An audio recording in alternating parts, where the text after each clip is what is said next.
know if you can see that.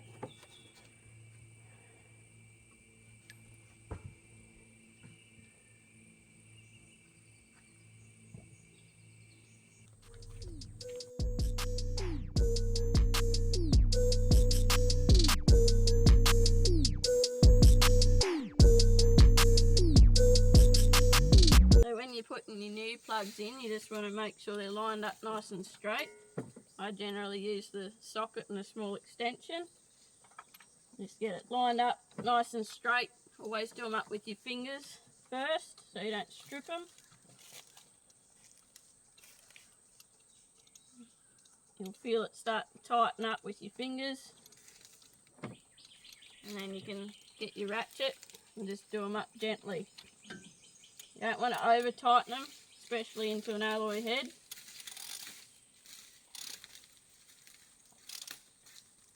Just firm.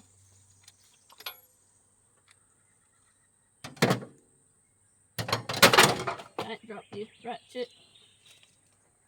Goes by the grip. So my plugs in, my leads are both getting a bit old, so I've just gone and spent the extra money and just throw the old ones out and put new ones on. I keep the old ones as spares. It's always handy to have a spare. Just find the right size. Now, unless you know your firing order and all that business, do them one by one. Don't just go pulling them all off together. Otherwise you might find yourself in a bit of strife. Your firing order can sometimes be found on the top of your motor here somewhere. A lot of cars have that. Otherwise just quick Google, you can usually get hold of it. Make sure your plug leads are on nice and tight, nice and straight when you're putting them on, so you don't bend or break anything.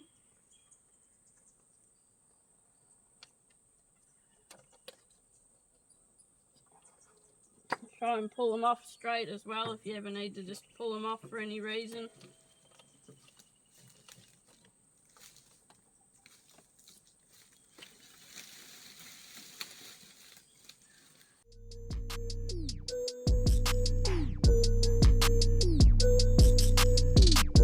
It's always a good idea to just give them a bit of check over, see what your plugs look like. Plenty of things on Google about this plug colours and look for wear and all that sort of stuff on them.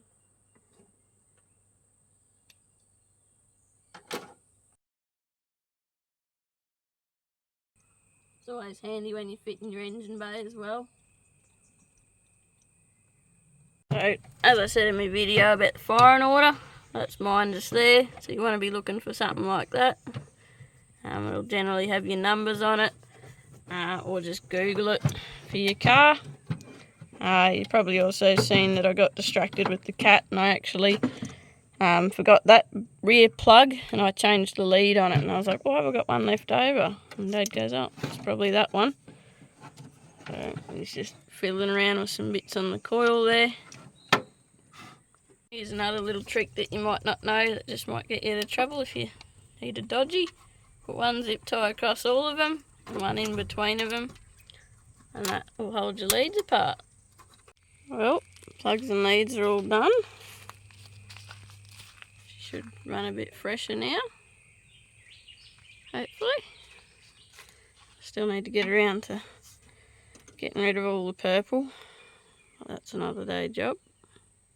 Let's see how she goes now.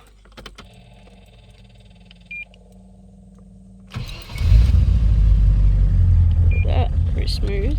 She is cold. Sounds a bit smoother than before. I guess I'll find out when I drive it again.